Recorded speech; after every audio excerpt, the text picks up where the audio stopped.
ইরানের কাছে নাকে খত দিয়ে পরাজয় মেনে নিয়ে যুদ্ধের সমাপ্তি ঘোষণা করল ডোনাল্ড ট্রাম্প। গত 24 ঘন্টার মধ্যে কি এমন ঘটে গেল যার জন্য ডোনাল্ড ট্রাম্প 360 ডিগ্রি ঘুরে গিয়ে ইরানের ওপর হামলা করা থেকে পিছু হটল?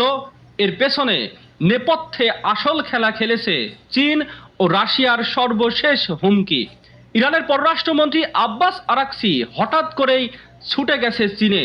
এরপরে ডোনাল্ড ট্রাম্প ইরানের কাছে একটা বড় রকমের ধরা খেয়ে তার সুর পরিবর্তন করে ফেলেছে। এই মাসের আগামী 14 থেকে 15 তারিখে ডোনাল্ড ট্রাম্প চীন সফরে যাচ্ছেন। চীনের প্রেসিডেন্ট কড়া হুমকি দিয়ে ডোনাল্ড ট্রাম্পকে বলেছে, তুমি যদি এই মুহূর্তে ইরানের উপরে হামলা করো তাহলে তোমার চীন সফর আমি বাতিল করব। এই মুহূর্তে ইরানের সাথে একটা চুক্তি করতে চীনকে লাগবেই আমেরিকার। আগামী 48 ঘন্টার মধ্যেই এই মধ্যপ্রাচ্যের ভাগ্য নির্ধারণ হতে যাচ্ছে। কারণ এই পাগলাটে রক্তপিপাসু ডোনাল্ড ট্রাম্প একদিকে ইরানের সাথে একটা যুদ্ধ বন্ধের চুক্তি করতে মরিয়া, কিন্তু সে অন্যদিকে আজকে আবারও ইরানকে হুমকি দিয়ে বলেছে, ইরান যদি আমেরিকার শর্ত মতো চুক্তি না করে তাহলে ইরানে ভয়ঙ্কর বোমা হামলা করা হবে। বন্ধুরা, আজকের প্রথম গুরুত্বপূর্ণ খবর হলো ইরান এবং আমেরিকার মধ্যে মধ্যস্থতা একটা চূড়ান্ত সিদ্ধান্তে এখন পৌঁছে যাচ্ছে। ডোনাল্ড ট্রাম্প এক পোস্টে বলেছে ইরানের সাথে তাদের একটা আলোচনা হয়েছে এবং এই আলোচনার মাধ্যমে ইরান তারাও আমেরিকাকে আশ্বস্ত করেছে তারা শান্তির পথে হাঁটতে চায়। যদি ইরান শান্তির পথে না হাঁটে তাহলে ইরানের জন্য বড় রকমের ভয়াবহ দিন আসবে।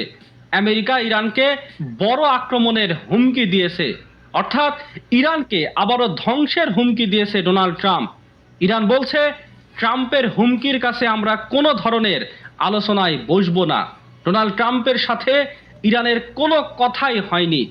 ডোনাল্ড ট্রাম্প আবারও মিথ্যাচার করে ইরানের কাছে আবারও ধরা খেয়েছে। কিন্তু পাকিস্তান ইরান এবং আমেরিকাকে যুদ্ধবিরতি নয়, শান্তিপূর্ণ টেকসই সমাধানের দিকে আসার জন্য বারবার চাপ দিচ্ছে। আমেরিকার উপর চীন এমনভাবে চাপ দিয়েছে যে আমেরিকার প্রতিরক্ষা মন্ত্রী পিট হেগসেট তিনি আজকে বলেছেন যে আমরা ইরানে কখনোই বড় আক্রমণ কখনোই করতে চাইনি, আমরা ইরানে স্থলবাহিনী নামাবো এরকম চিন্তাও আমরা করিনি।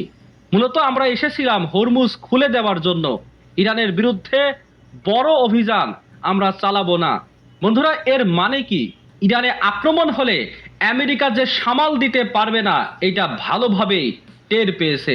বন্ধুরা, আজকের দ্বিতীয় গুরুত্বপূর্ণ খবর হলো আগামী 48 ঘন্টার মধ্যে ইরান আমেরিকার মধ্যে এক পৃষ্ঠার এক ঐতিহাসিক চুক্তি স্বাক্ষর হতে যাচ্ছে। কিন্তু এখন পর্যন্ত ইরানের পক্ষ থেকে কোনো গ্রিন সিগন্যাল দেওয়া হয়নি। ডোনাল্ড ট্রাম্প ইরানকে প্রস্তাব দিয়েছে, ইরান তাদের সমৃদ্ধ ইউরেনিয়াম আমাদেরকে দিলে $2000 কোটি পাবে। ইরান সাথে সাথেই হুঁশিয়ারি দিয়ে বলেছে, ইউরেনিয়াম নিয়ে আমেরিকার সাথে কোনো আলোচনাই হবে না। এই এক পৃষ্ঠার চুক্তিতে ইরানের বিরাট বিজয় হতে যাচ্ছে।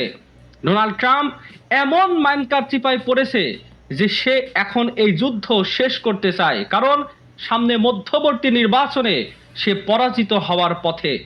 সেই এক পৃষ্ঠার চুক্তির মধ্যে আছে ইরানের ওপর আমেরিকার সব ধরনের নিষেধাজ্ঞা প্রত্যাহার করতে হবে।